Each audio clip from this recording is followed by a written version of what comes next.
Service Associate today. And with that, I ask all of you to please turn silent your cell phones, please. We are a welcoming congregation. Whoever you are, however you identify, wherever you come from, and whoever you love, you are welcome here. Our Sunday services are different each week so that we can honor and learn from our wide array of traditions and beliefs. Today, our speaker is Margaret Velto, and we're so glad to have you here, Margaret, but I'll introduce her more later. Though we walk on our own path here today in this place, on the land of the Osage, the Cherokee, the Shawnee, and the Yuchi, we journey together as one community. For the Unitarian Universalist, the flaming chalice is a symbol of light of learning and the love of our community. And today it will be lit by Charlie Barman.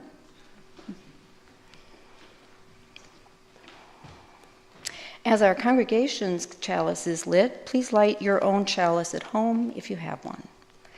And let's all join, oops. Oh.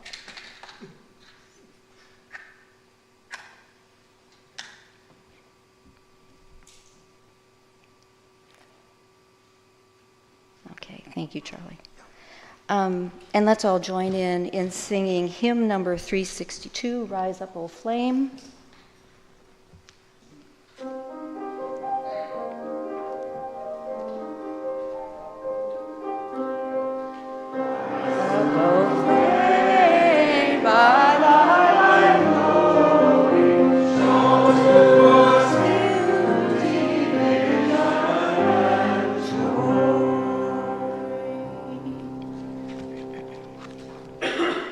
And this morning, our own Diane Lewis will read the opening words.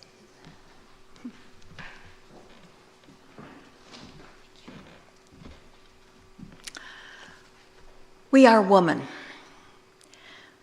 We are woman, we are love, we are care, we are nurture, we are encouragement, we are strength, we are kindness. We are inclusive, captivating, patient, and able. We are the wiping away of tears from our own unfulfilled yearnings of motherhood as we look after and parent the offspring of others. We are capable of not wanting our own children, but still loving children and spending time with them in enjoyment and care. We have that capacity to love beyond surnames, bond beyond family ties, join beyond blood bonds, unite beyond differences. We are time givers, hug givers, love givers, caregivers, advice givers. We smile with strength through our sorrows. Showing our scars, these war wounds are our beauty marks. We are amazing beings of achievement and skill. Because of us, the world is evolving still. We are all those things and a whole lot more. We are woman.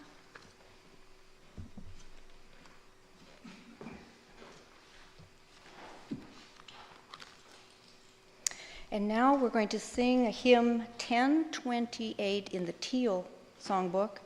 It's called The Fire of Commitment. And after the song, we will sing our children out to their classes. Please stand as you are willing and were able.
Now we'll sing our children out to their classes.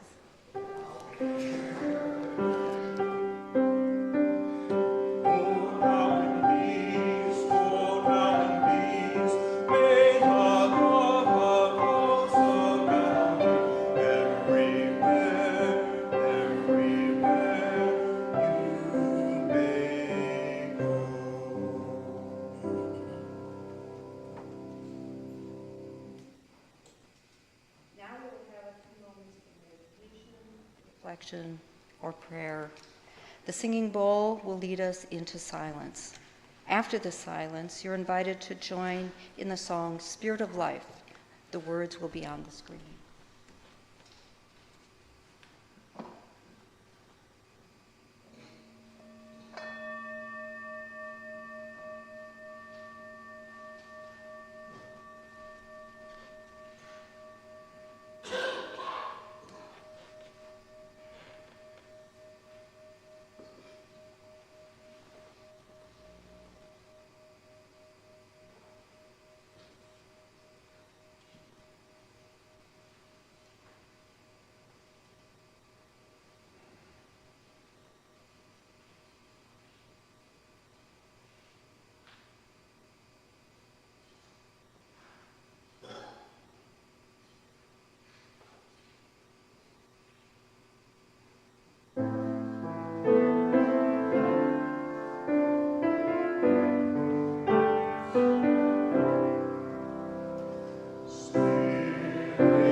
As mentioned earlier, the Unitarian Universalists have a wide array of beliefs, and the speakers at our Sunday services come from many traditions.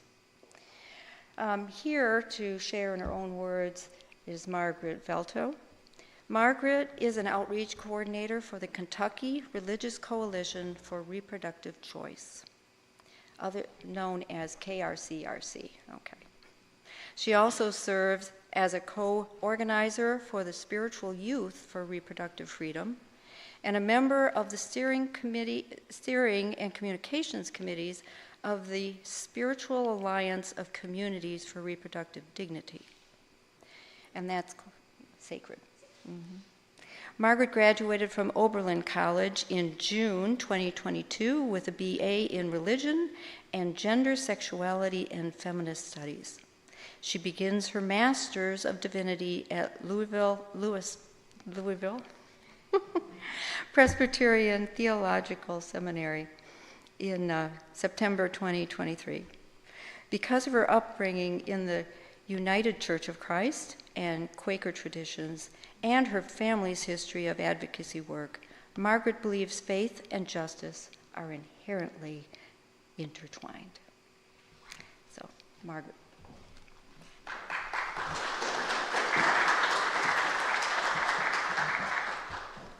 Good morning, everybody.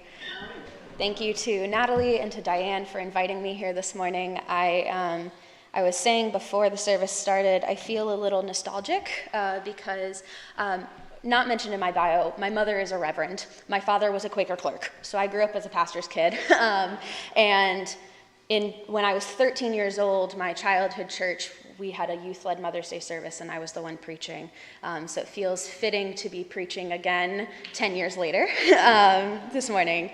Two quick announcements. The first is that tomorrow at 2:30, I will be hosting a virtual meeting for folks who are interested in getting involved with KRCRC locally. We are working to create regional and local groups. I know there are folks in Glasgow that will be hopefully joining on the Zoom meeting. If you are interested in doing this, you can see me after service. I'll be in the fellowship hall. If you miss me or if you're joining us online, please talk to Diane for that information.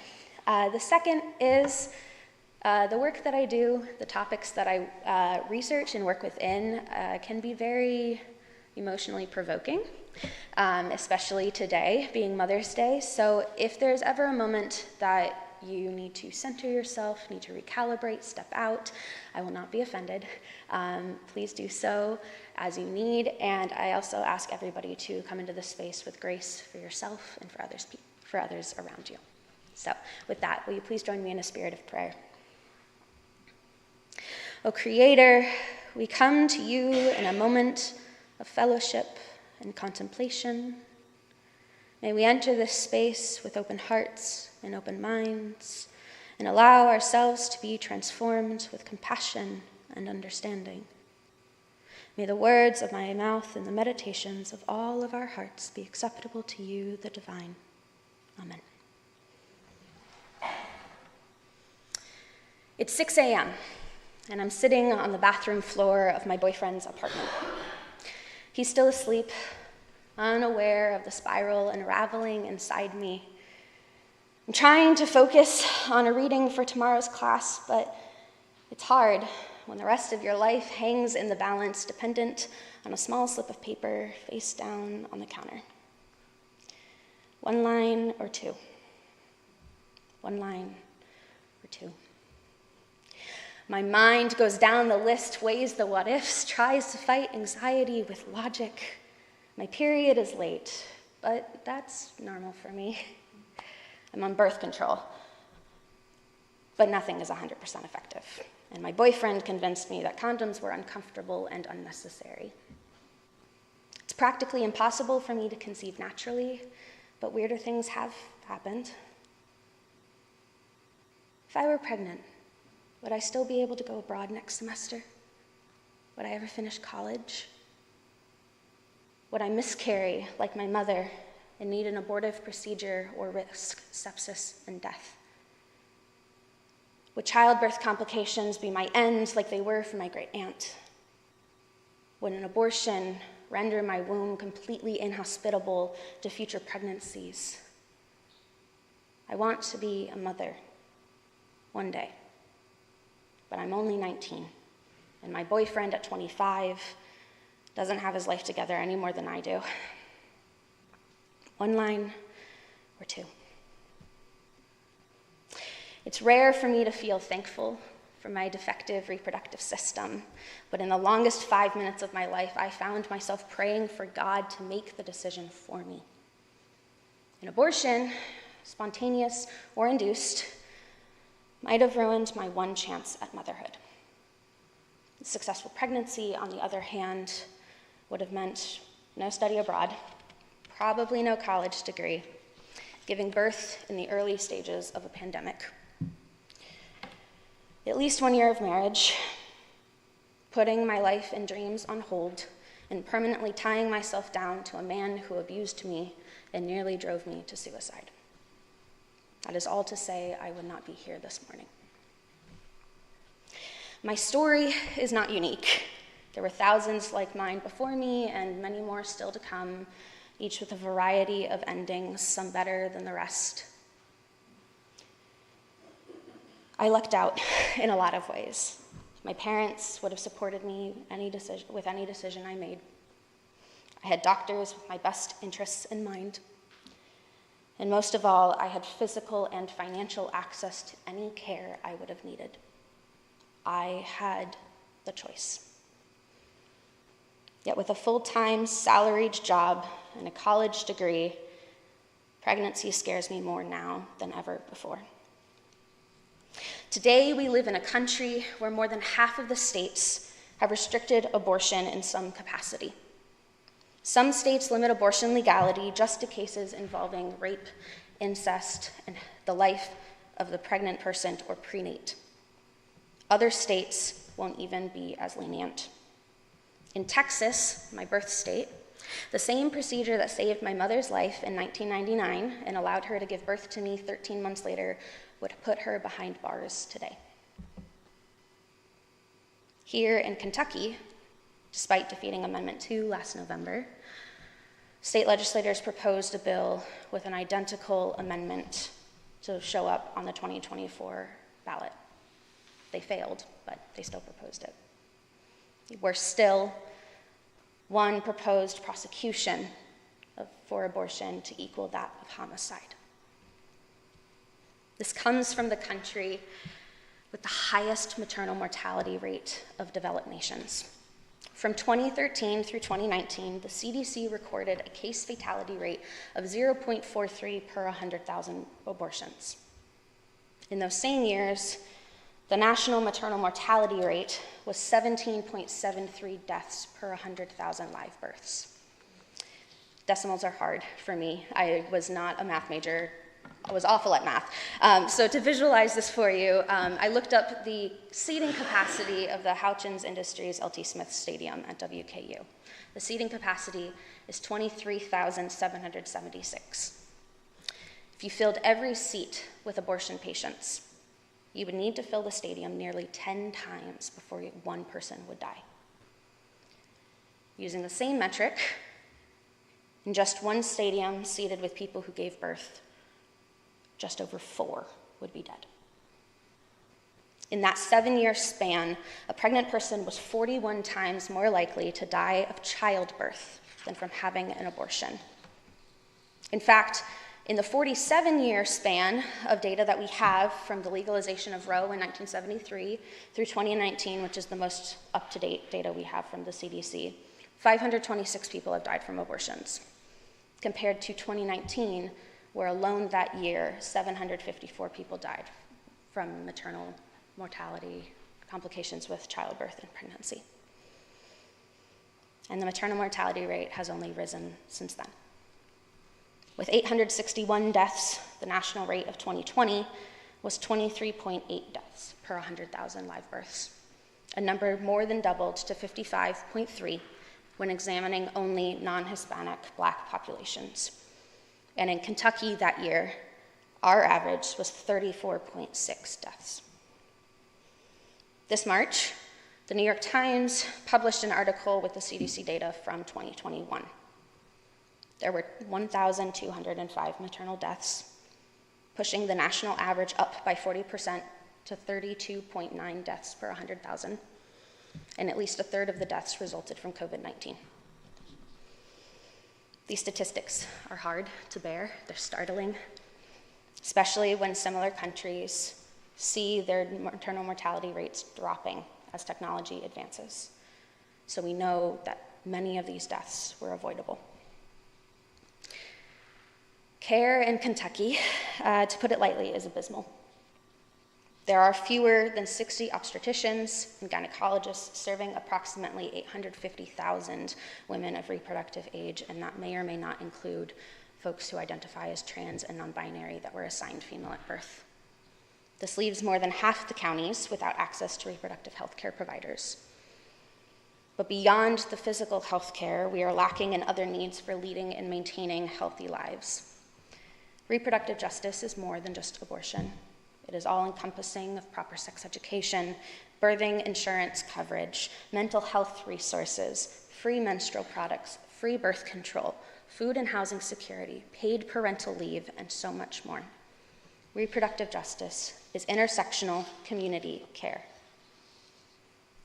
Raised in the Christian tradition, I am a firm believer in protecting the least of these as outlined in the Gospel of Matthew, chapter 25. These folks are the marginalized, the disabled, the houseless, the poor, and Black and brown pregnant people.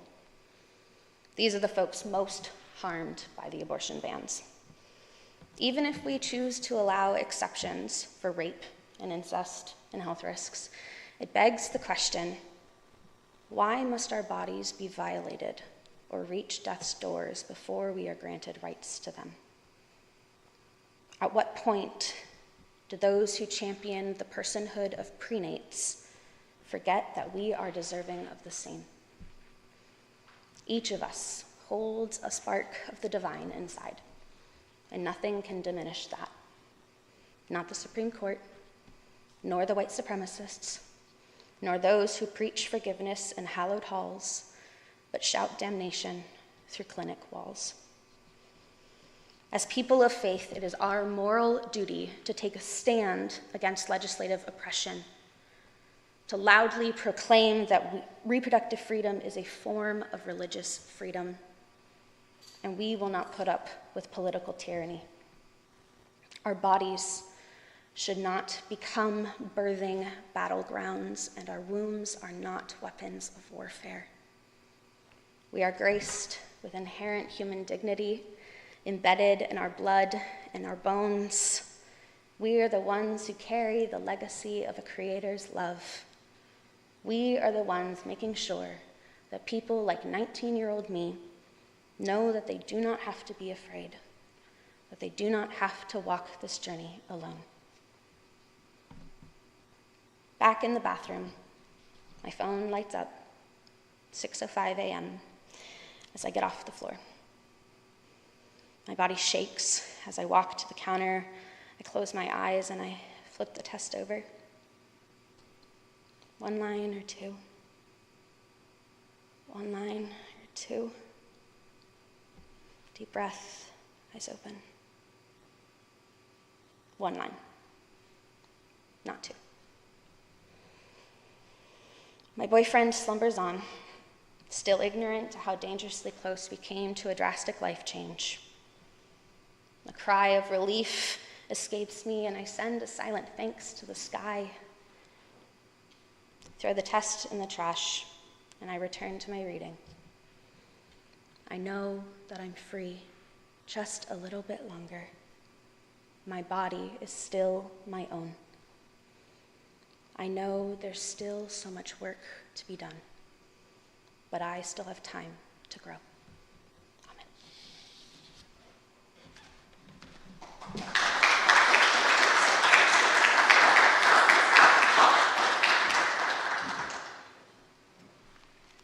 Thank you, Margaret, for sharing your story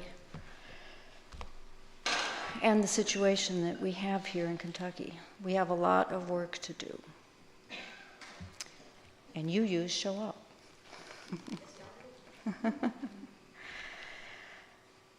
This congregation and the work we do is supported by the volunteers' generosity of all who contribute. The offering is the sacrament of the Free Church. Our greeters will now pass the collection plate. You may also use the QR code on the screen or donate on our website. As you enjoy the music, the offering will be given and received in grateful appreciation for our shared hopes and values.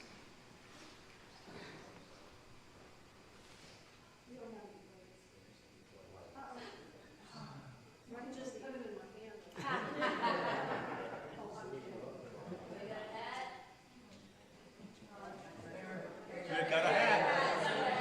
Pass the hat. Listen, get the money out before you give it back to him.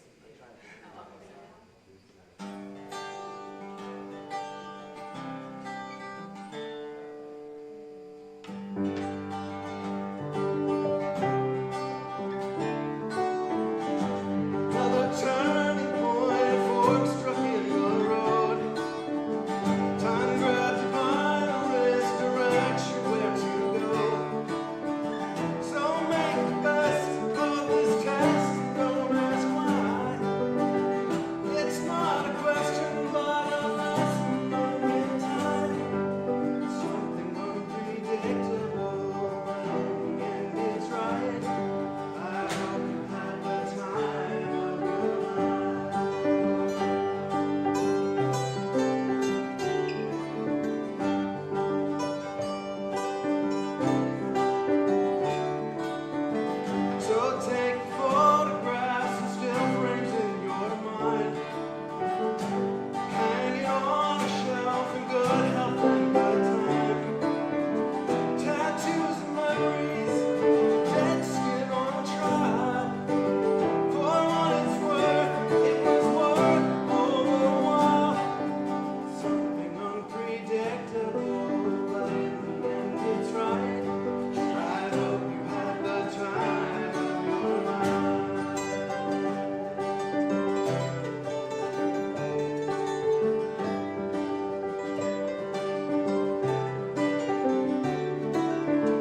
May we use them wisely in service of our congregation and our community.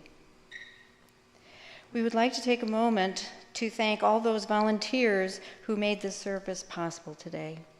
First, I'd like to thank Diane Lewis for being the service coordinator. She makes it all happen. The musical accompanists,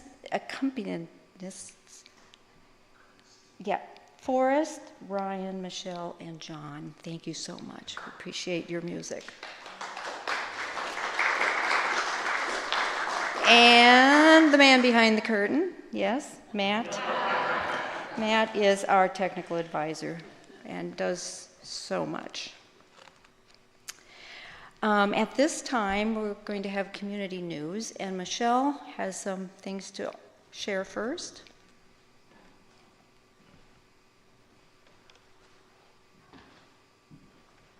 Matt, can you advance the slide, please? Oh, today, of course, you can read for yourself. My thing isn't it a little bit. Oh, here we are. So we are selling raffle tickets today for the Primo parking spot that Becky has been occupying. And I'm sure she speaks very highly of it. How delicious was that to have the good spot? I really want to keep doing it, but I guess I'll quit. Or you could buy a ticket. So I will be selling the tickets out here in the lobby right after the service. And next week is the congregational meeting. If you're a member, I really hope that you will attend. We are going to vote on new board members and give a general rundown of the past year. So I hope to see you then. Is there a side?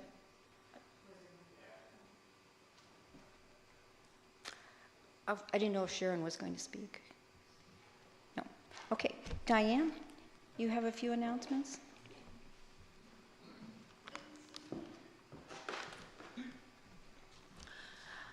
A few little items here.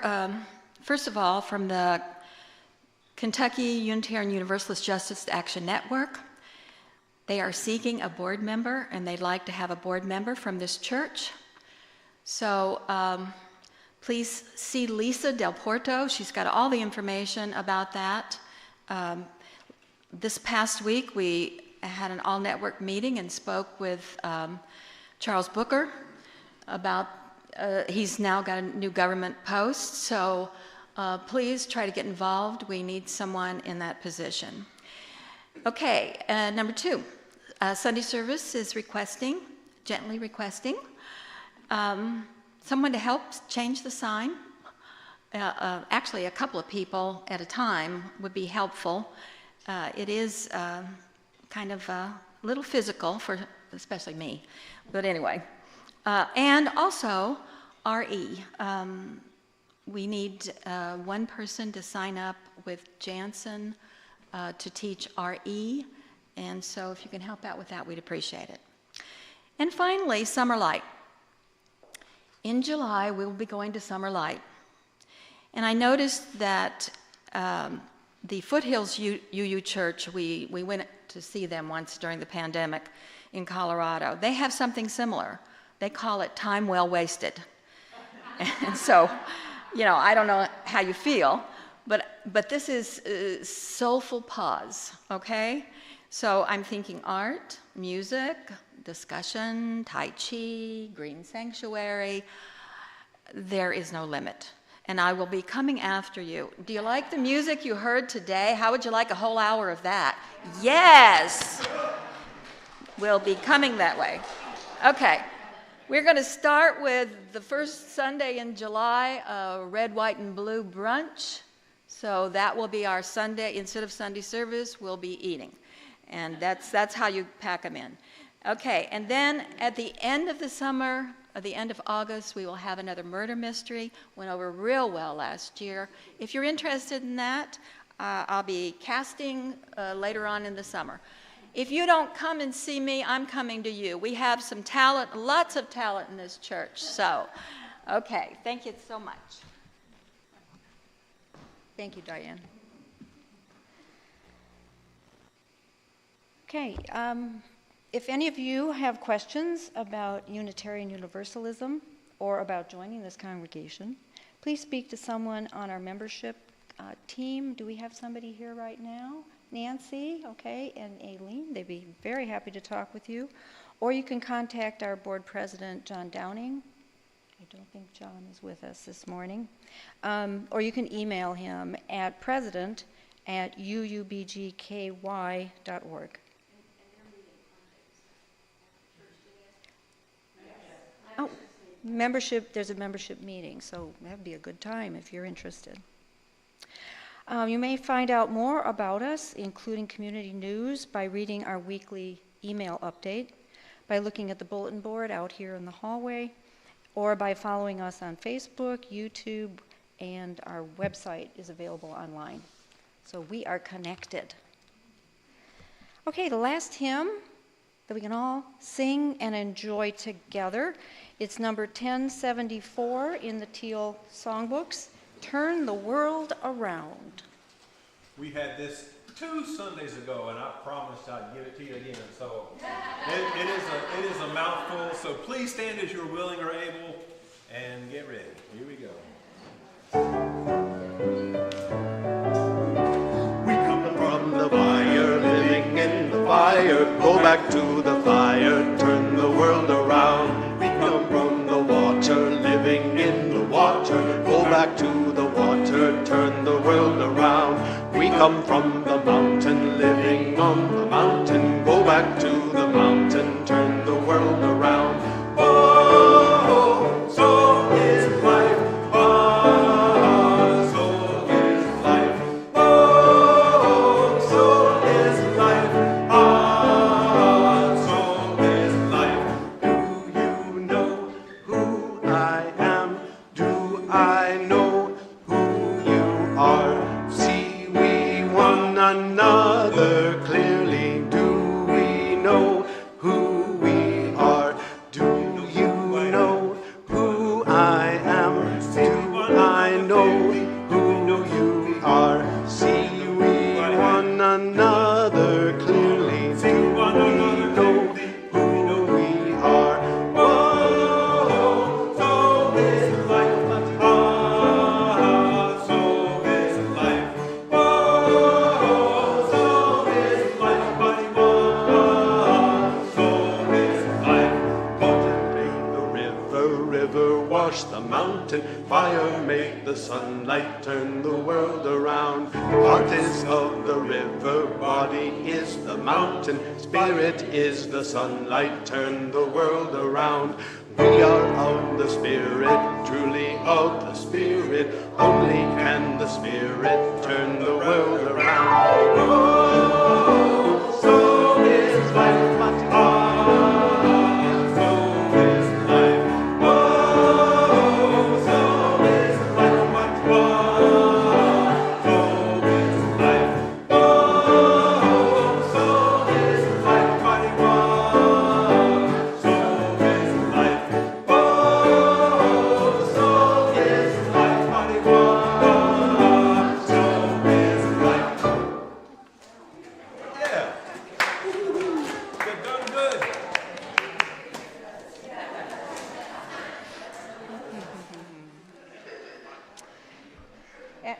At this time, Diane Lewis will give us our final reading.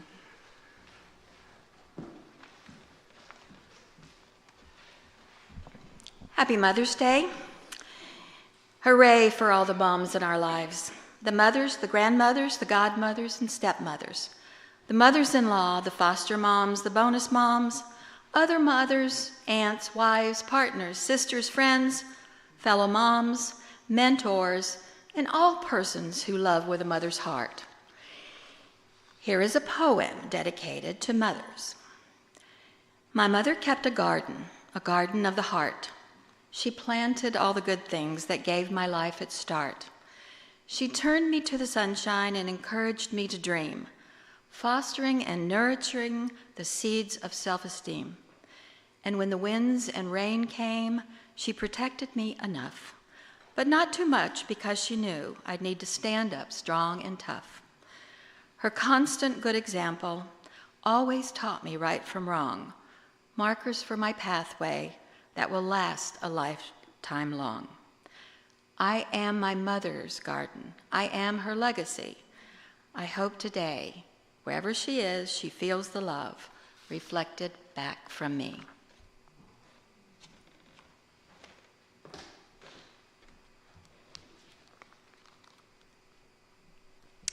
Now we bid farewell to those who have joined us online, and we hope you found this service meaningful and that we invite you to join us again. Be well and go in peace.